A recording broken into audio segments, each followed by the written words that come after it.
It is a pain that I can never ask or wish even my enemies to go through it. Actually covered him for 2 million. I have money. His daughters were able to call me names, all kinds of names. They even swear to my mom. They even swear to my sisters. Please do right. Do right.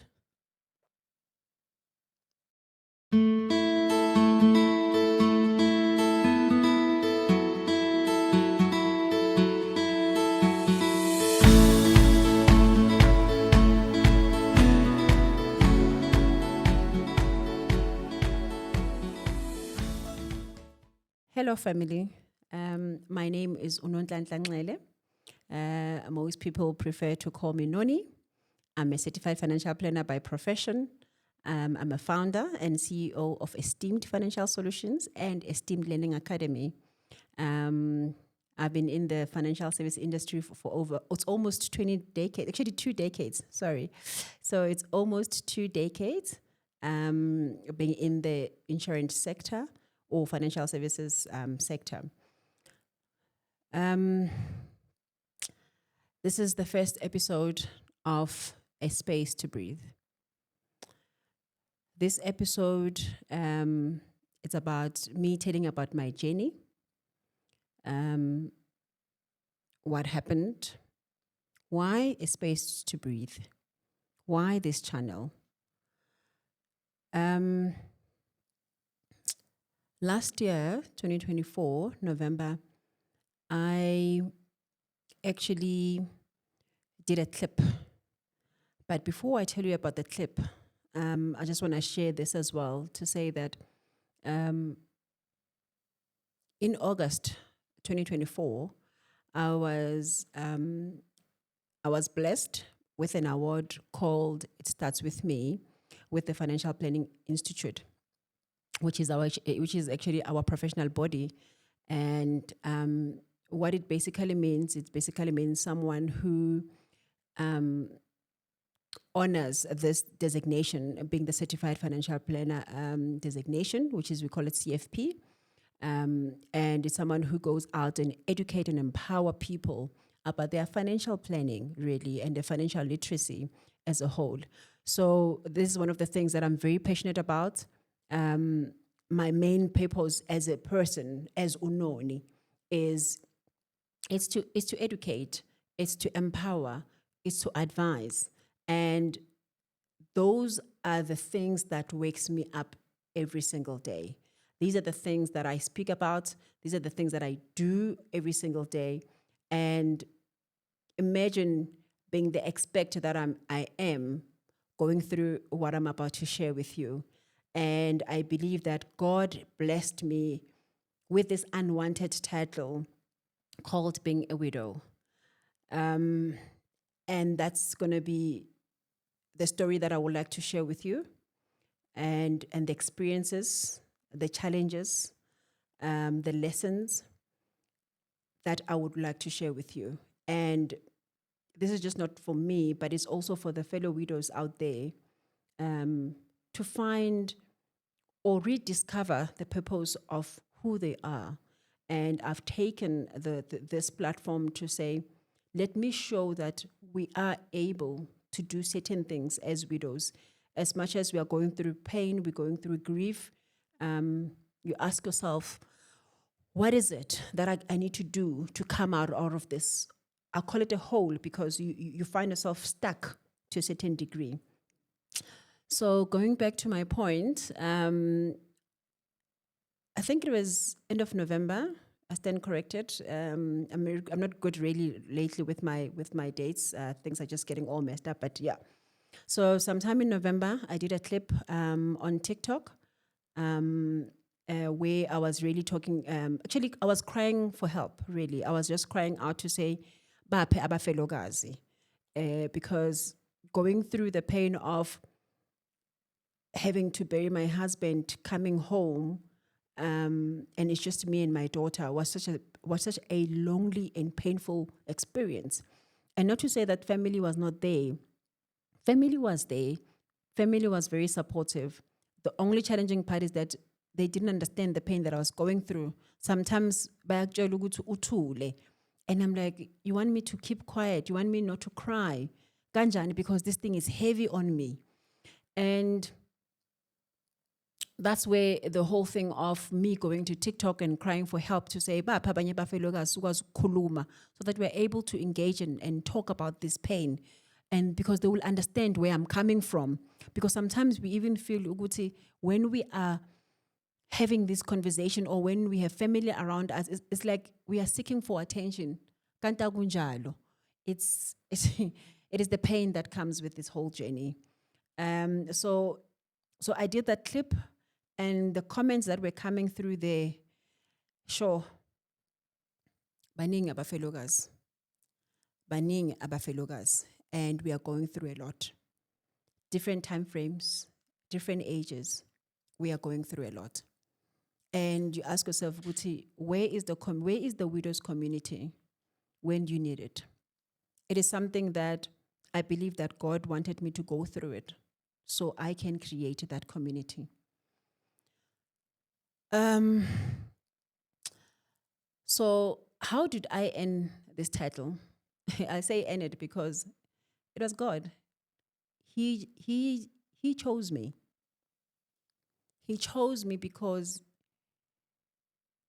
he chose me to marry the husband that I married.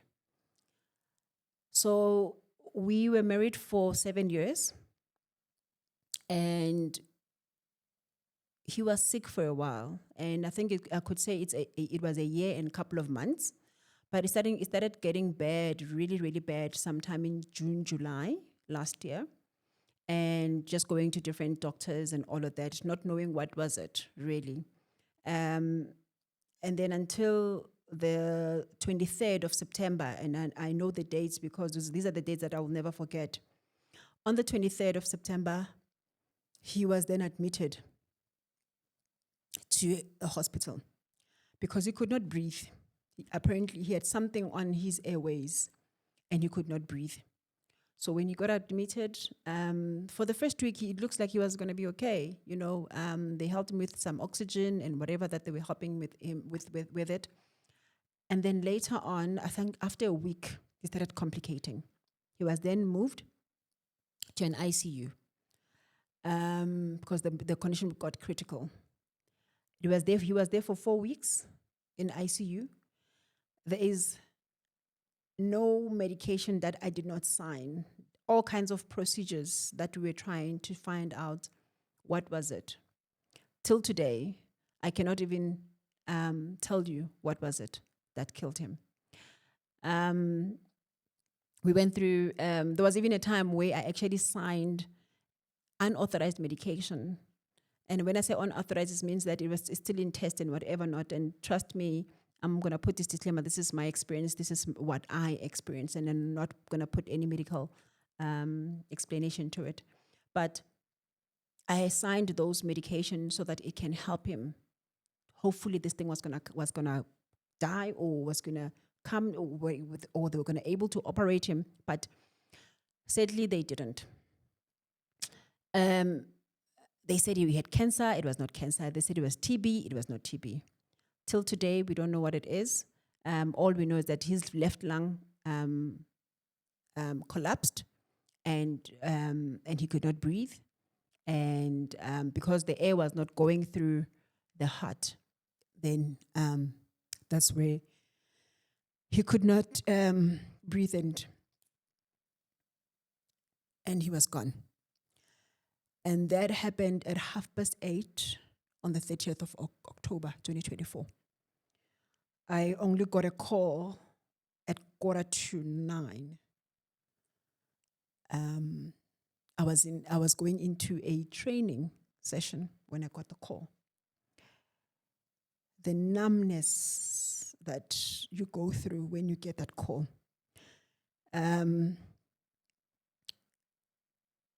It's something that you can never wish anyone to go through. It is the pain that you cannot even explain it. It is the pain that I can never ask or wish even my enemies to go through it. But I think as I'm going through this whole grief and healing, I'm learning to say that God had a purpose to take him. He had a purpose to take him. And this is just me and my experience. In December, I started wearing his ring.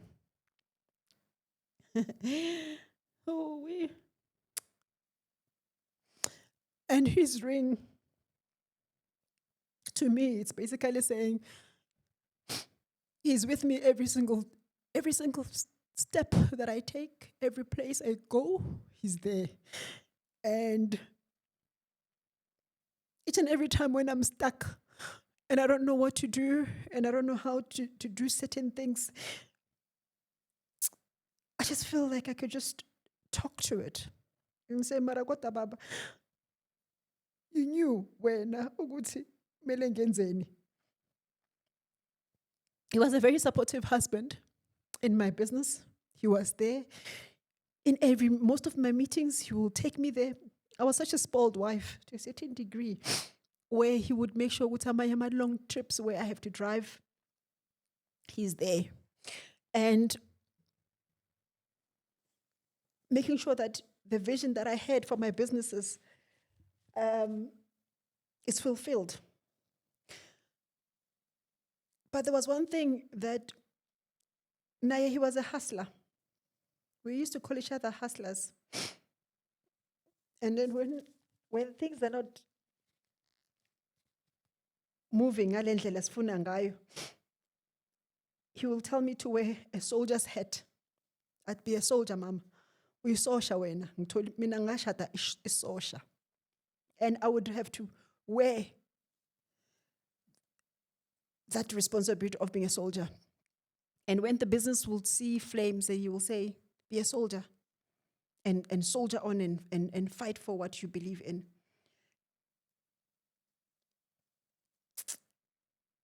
But there's something that he did not do for me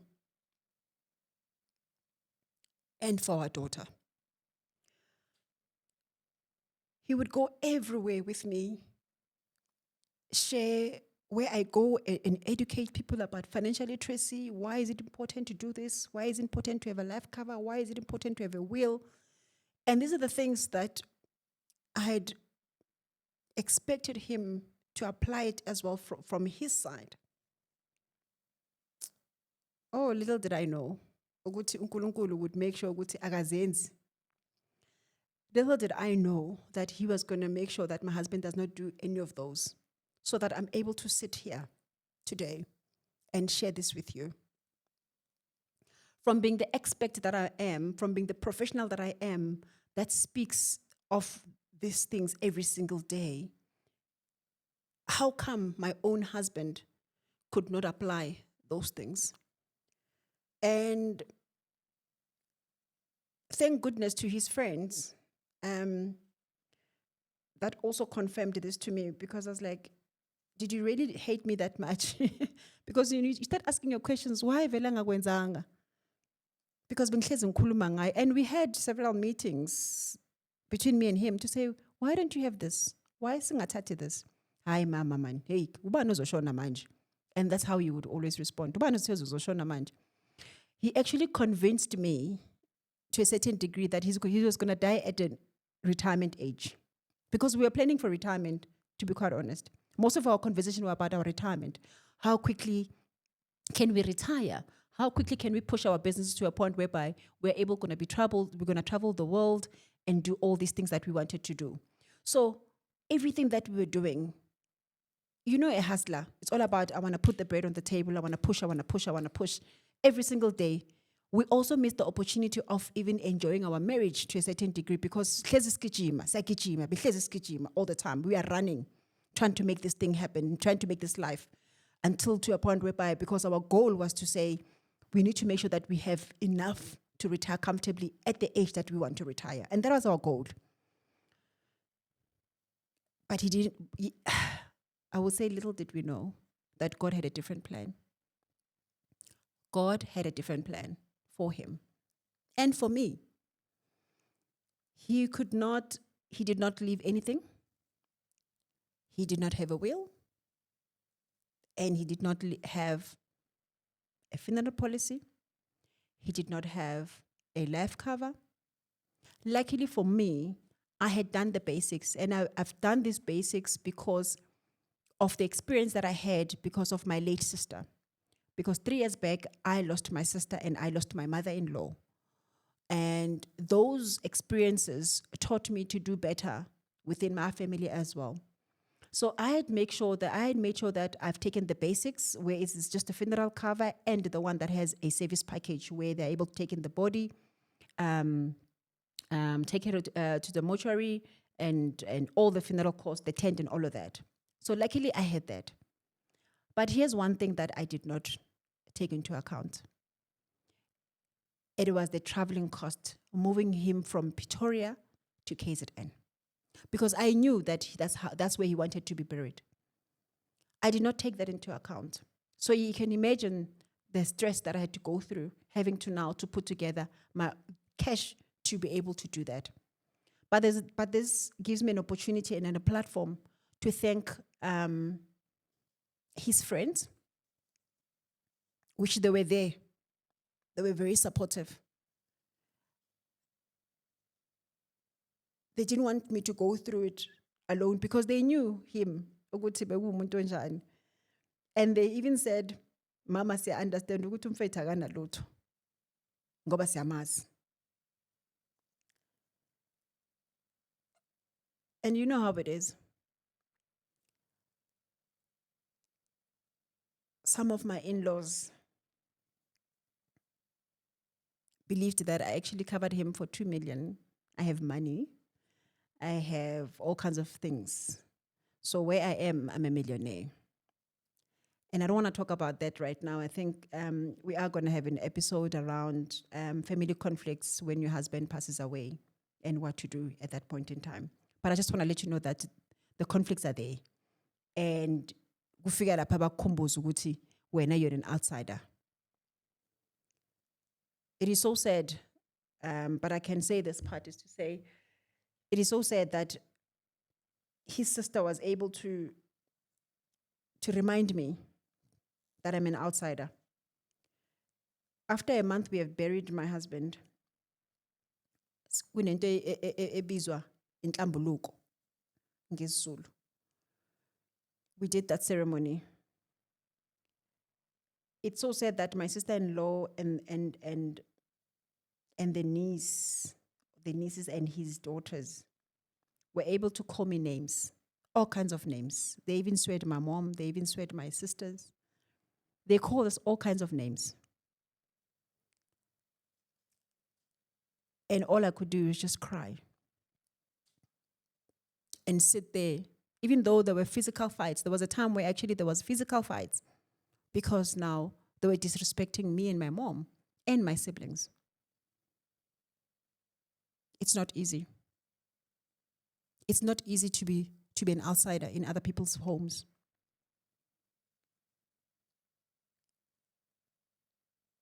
I need to remind you, widows, that now we've got children. We need to do better with our children. We need to plan better with our children.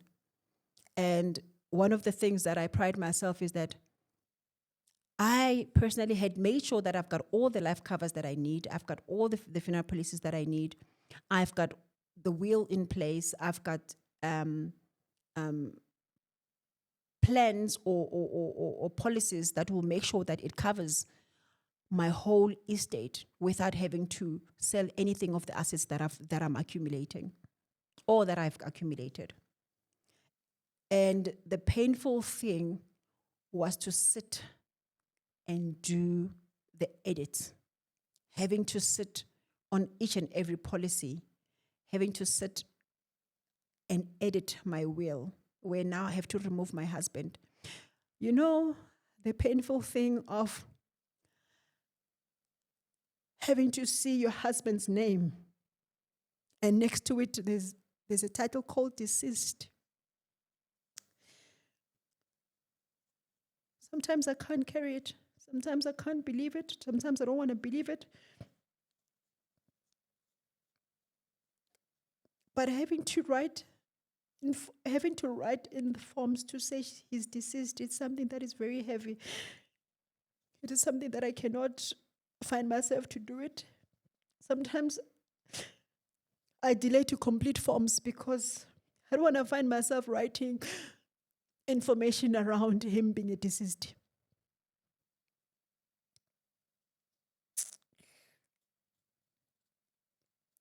But one thing that gives me peace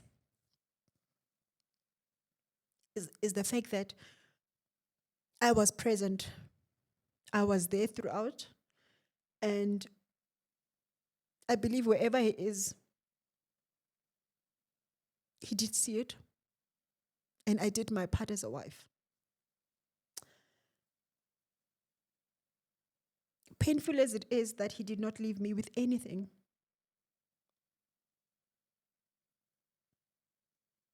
it is a lesson to other husbands to do right by their wives. Never take it lightly that when uzophila whatever number of years, nobody knows. Ukuthi umuntu uzophila kuze kube nini.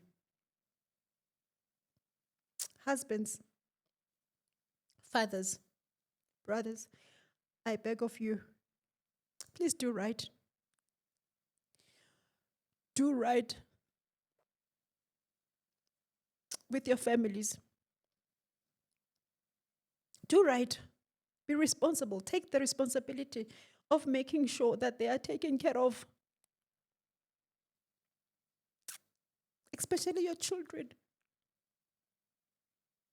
When you've got minor children, don't do it for your wife. If you feel that you want to do it, don't do it for your wife then.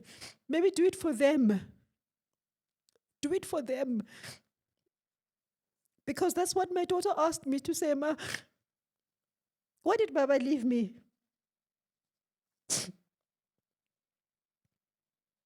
And I have nothing to show her. And I have to explain to her to say, no, Baba didn't get a chance to do things because because he was still hustling. So he never got to do it. But one of the things that challenged him, ukuthi angabi nayo, it is the fact that one of his friends did get, there was an attempt by the wife to kill the husband because of life covers. Guys, those things are real. And those are the things that makes people not to want to take life covers. But I want to speak to the males today and say, you don't have to put your wife as a beneficiary. Your beneficiary can actually be a will, which is your estate.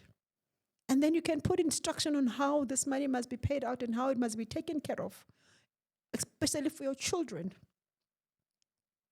In that manner, there is not going to be attempts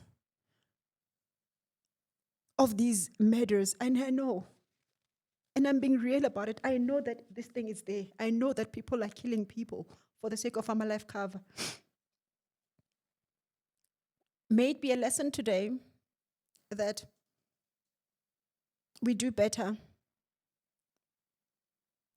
May it be a lesson today that Tina widows right now, if uNkulunkulu blessed you with an opportunity to inherit some things from your husband, from your late husband, may you take care of it. Put investments in place. There's certain structures of investment that you can put in place to make sure that it's going to take care of you, it's going to take care of your children. Make sure that when you start planning, you do your proper financial planning. And we always believe that financial planning is only for a certain color of people. No, financial planning is for everyone. Financial planning is for everyone. Especially when you've got children, you must have a financial plan. So, one of the lessons that I learned during the process of having to bury him was Do you understand the expenses that Tina, as a black culture, incur while we are waiting for the burial date? We are to the whole week, having to cater for people that are coming to see you. Abanye bahlala nani, and all of that. Where is the money for that? Did you cover that? Where is the money for that? And again, I'm going to say thank you to his friends because they came through. They really did. They really, really came through for me. Ngisuke lapho, ngithi, okay, he's now gone. What now? Because the hustling yakhe bekwazi ukuphesha izinto in the household. Now I'm the only one that needs to take care of the house, take care of the car, take care of my daughter, school fees and all of those things. Does it mean ukuthi manje I must now adjust my lifestyle? Because there's only now one source of income. Even in that source of income, it's not a monthly thing. Because I'm in business, I'm an entrepreneur. But my major business is in the financial planning and training. But during the period when I was busy taking care of my husband, I could not do much in generating my income. I could not do much because I was busy taking care of my husband. And I want to take the opportunity also to thank my team for taking care of the business when I was not there. It is important also, business owners, if you are one, to take care of the people that are employed by your company because they will take care of you when you need them most. And I want to take this opportunity to say thank you to the team of Esteemed that made sure that the business continued even when I was not there. Till today, they still carry me every single day with all the challenges. There are times where I can't even wake up and do my meetings. They'll take care of me. I have created a space to breathe, because when I got home, I could not breathe. I called it a space to breathe because I want it to be a place where we can offload this pain. We can offload what we are going through and do regular check-ins.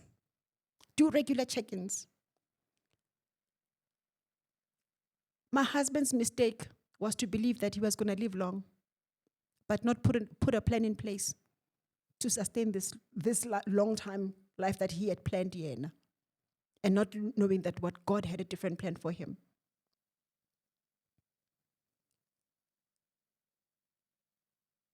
What legacy did he leave? From all the hard work that he had, what legacy did he leave? And umuntu ambeke ipantsula bafethu. Bekakwazi ukuhlanganisa izinto all the time. But during his sick period, he could not do anything. Even his business also went down. The question is that if you're an entrepreneur, what did you put in place so that at the time when you are sick, the business can still continue? The business can still take care of you. What did you put in place? This is quite painful to share from someone who is an expert. You would believe that I should have done better. You would say, I should have done this and that. That was not in God's plan. Because trust in me, we had conversations. We've had meetings, but it didn't happen. But the question is, how do we move forward? How do I make sure that I take care of it? So I had made sure that my daughter is taken care of. So even during this week, I was sitting down and having a conversation with my daughter to say, when I leave this world, if God decides to take me, you must know this and this and this will happen. And all of this thing has been written down in a will. She knows now. She's 8 years old. She knows that there is something called a will. Because unfortunately, we have to teach them. These are the conversations that sometimes we don't want to have at an early age. But she needs to know, because I don't know either. I don't know when God will decide to take me. But I'm trusting the fact that, and I'm grateful that at this point in time, sitting here, should something happen to me today, my daughter will be taken care of. My business will be able to continue. Because God gave me the wisdom and the knowledge to make sure that I put these things in place. But what He did, He made me go through this pain of losing a husband.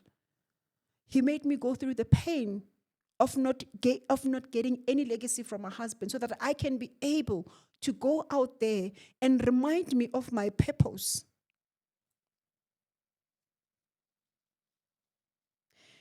It is such a painful reminder.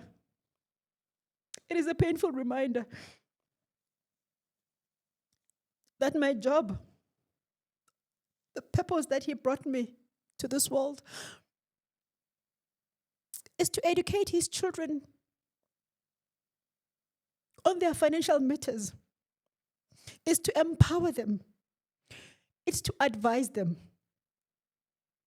And He said, let me give you a title that you will understand, so that when you are sitting in front of a widow, or when you're sitting in front of another woman, you will know this pain. And you will know how to take care of them. And I pray every single day and I say, God, please give me the wisdom and the courage to continue the work that you've tasked me with. Sometimes it looks easy. If you're looking from outside, you would say, yo, upis no muntu. Ukhala nini? Hey, ngikhala every day, guys. Sometimes ngize ngipake on the side of the road and just let it out so that I can be able to drive again. But one of the things is that I'm also blessed with an aunt who she has been a widow for 20 years. But still, till today, she doesn't forget the day when she has lost her husband. Till today, now usahlanga ngalelo langa. And I think it was 2 weeks back when I called her, angakho right, because there was a day my uncle had passed away. Hey, and it never gets better, mtanam. It gets better, yes, the weight and the heaviness, it gets better, but that day, it doesn't go away. May I take this opportunity to share with you widows and say, let's use this space to breathe. It's a YouTube channel that we have. It's called The Space to Breathe. Let's come together and use this space to support each other. Let's use this space to have conversations, the challenges that we are experiencing. Who knows? If you're an entrepreneur, maybe you can even find business within this community. Let's build our own community. It's not only going to be on YouTube, but I'm going to go back to the same platform where I was reaching out on TikTok. But every Thursday, 8 p.m., I'm going to go live. For me to create that opportunity for us to come and have conversations, to come and empower each other. This is our space. Let's come offload. I have ladies that we call each other, we just cry. There's a lady that I don't even know, I've never met. We got connected through TikTok when she saw my video. When there's a time when she's overwhelmed and she does not know what to do, we call each other and we just cry. Sometimes we just cry. And sometimes that's exactly what you need. You just need somebody that would know that you just need to cry, and it's okay.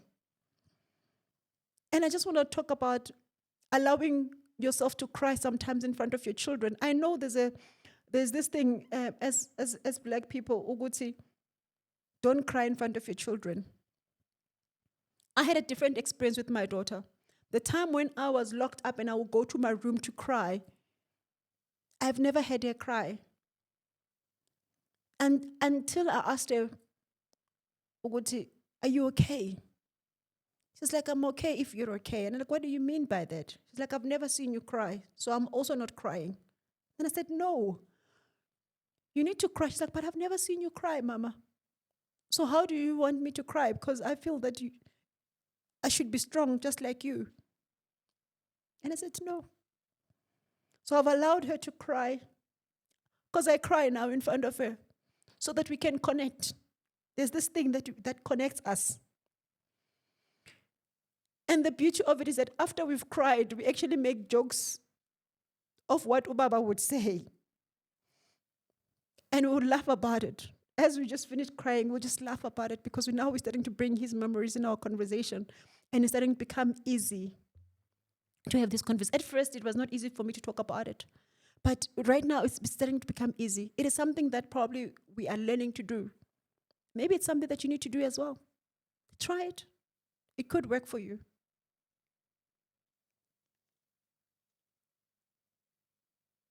I'm taking this moment to want to thank my family as well, because it's very much present. My siblings, my sisters are my rock.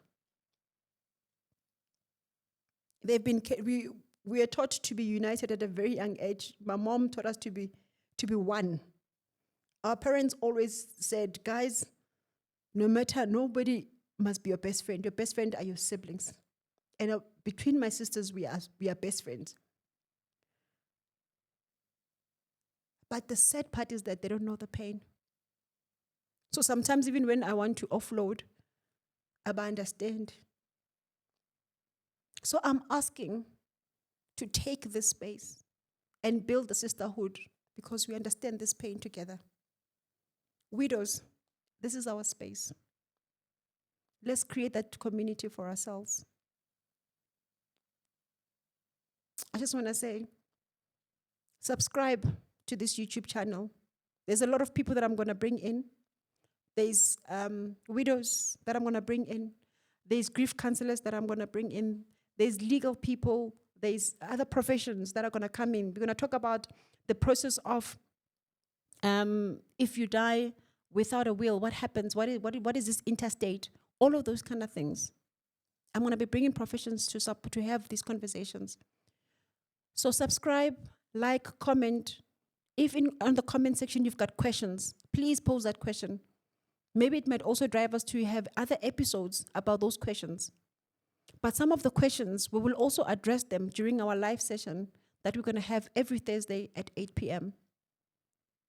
And I don't want it to be about Unoni. Please understand. I don't want it to be about Unoni. I want it to be for all the widows out there. Tomorrow, I don't want to be the one sitting here. There must be somebody else who is a widow, who also had their own experience, to come and sit here and have conversations with other widows. For now, it is just going to be a virtual thing. But should it be that the numbers grow, I pray to God that He provides, that we take it further, where we're able to even engage further on face-to-face basis. And we are going to be present for each other.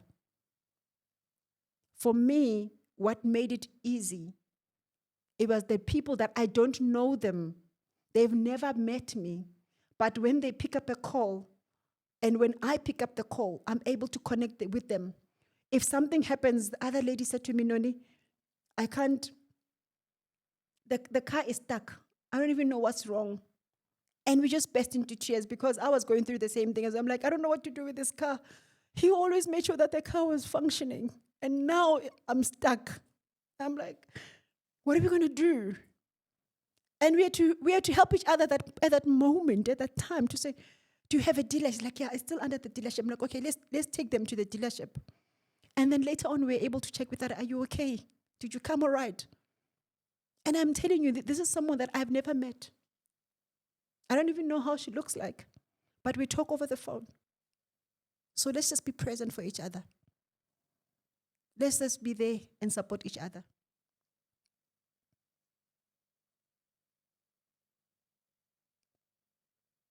There are people that have commented on the TikTok clip to say sometimes they feel that they just want to die.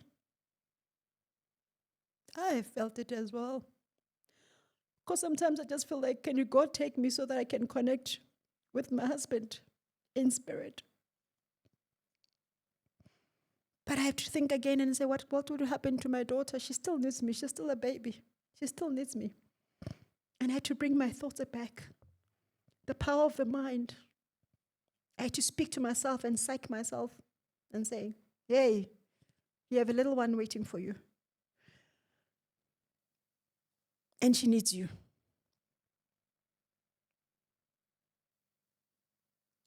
Some of us are going through depression.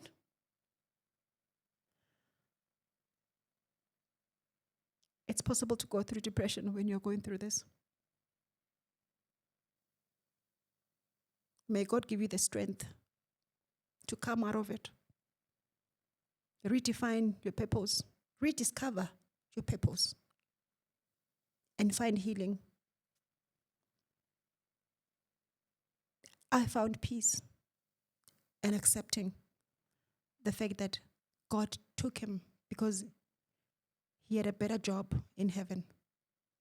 And he has left me with an additional job on earth, which is to educate you, which is to empower you, which is to advise you. And I'm grateful. Painful as it is, I say, God, thank you for giving me this journey still.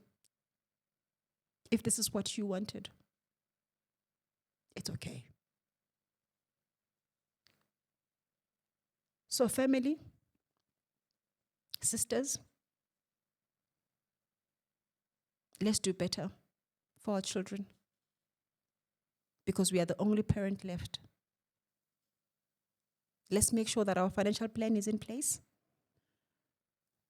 All necessary things. There will be an episode that I will take you through a few steps and few documents and stuff that you need to have. But for now, should it be that you want to ask any questions, please send those questions. I'll answer them. Post them on the comment section. I'll answer them. Thank you for taking the time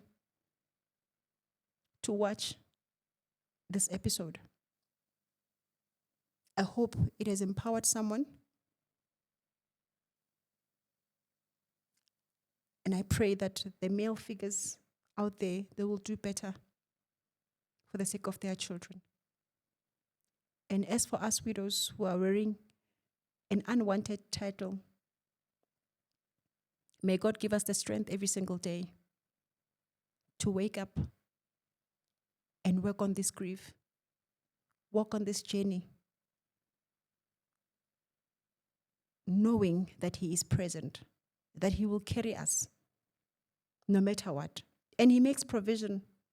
That's the scary part of things that I've experienced in the very short space of time. God makes provisions. Tough as it is to believe, I have experienced it. So take this opportunity, subscribe to the YouTube channel, A Space to Breathe. Like, comment, ask any questions. I am here to answer it. Thank you.